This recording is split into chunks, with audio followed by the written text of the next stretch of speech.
Welcome to lecture series on data structures. In today's lecture series, we will discuss about asymptotic notation, which is widely used in algorithm analysis. So before we get on to discuss about algorithm analysis, I want to make sure we have discussed almost all the type of data structures so far, be it linear or non-linear. So in our previous lecture series, we have discussed what is linked list, what is stack, what is array, what is queue, uh, then what is tree data structure, what is graph data structure. So we have discussed almost everything. So performing algorithm analysis will be pretty interesting for you as you have good understanding about the various data structures and its algorithms. Let us go into the topic.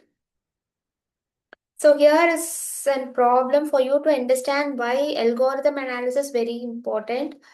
So now look at this problem. If you want to travel from one city to another, say from city A to city B, you want to travel and you have multiple ways of doing it. And there are multiple paths to reach city B from city A. So either you can travel by bus, you can travel by car, you can travel by flight, or you can prefer rail transport, and or you can also travel by bicycle.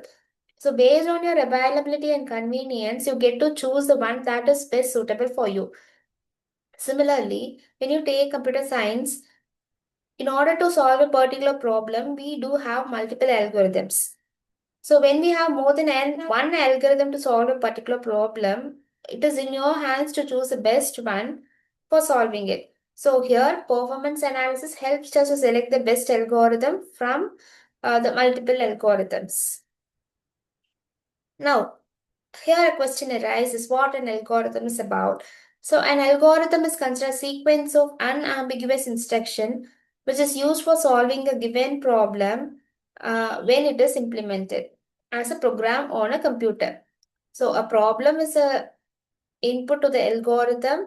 So the algorithm is implemented using a program. So for the program, we give the input and it gives this particular program will give you a specific output.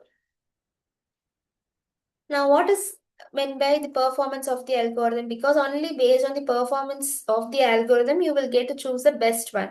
So, performance of an algorithm, it is the process of making evaluative judgment about the algorithms. So, here are some of the deciding factors for performance of an algorithm. You have to find if it gives an exact solution, if it is easy to understand, if it is easy to implement, and based on time space complexity. So based on these four factors, you will decide the best algorithm or you will decide the performance of the algorithm. So when we discuss about the performance of an algorithm, we use a common term called as asymptotic notation. What is asymptotic notation of an algorithm?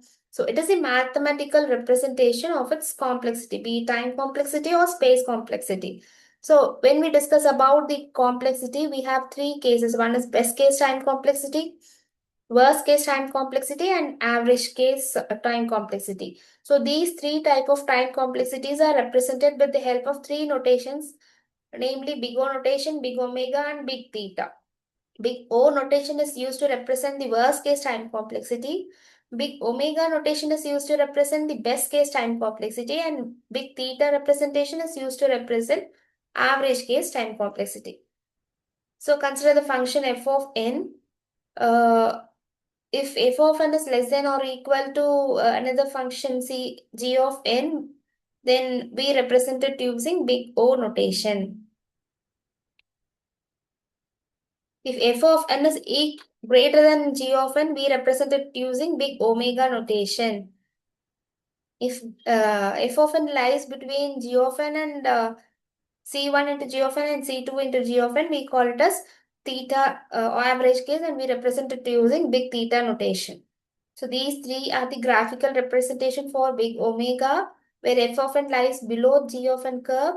And in case of big omega, f of n lies above g of n curve. And in case of big theta notation, f of n lies between c1 into g of n and c2 into g of n.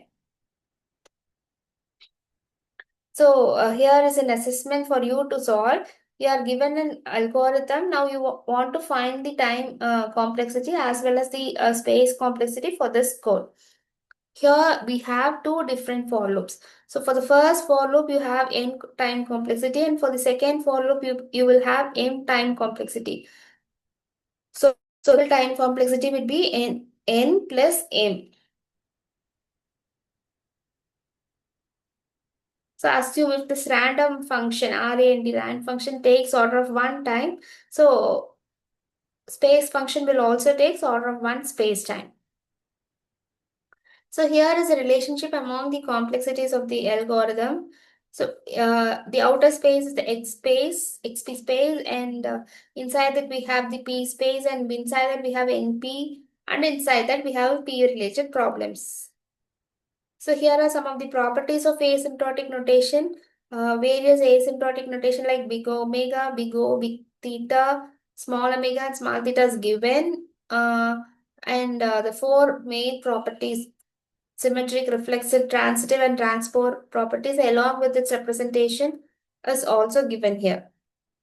So here are some of the references. Hope you understand what is asymptotic notation and why algorithm analysis is important and how to find the best algorithm. Thanks for watching.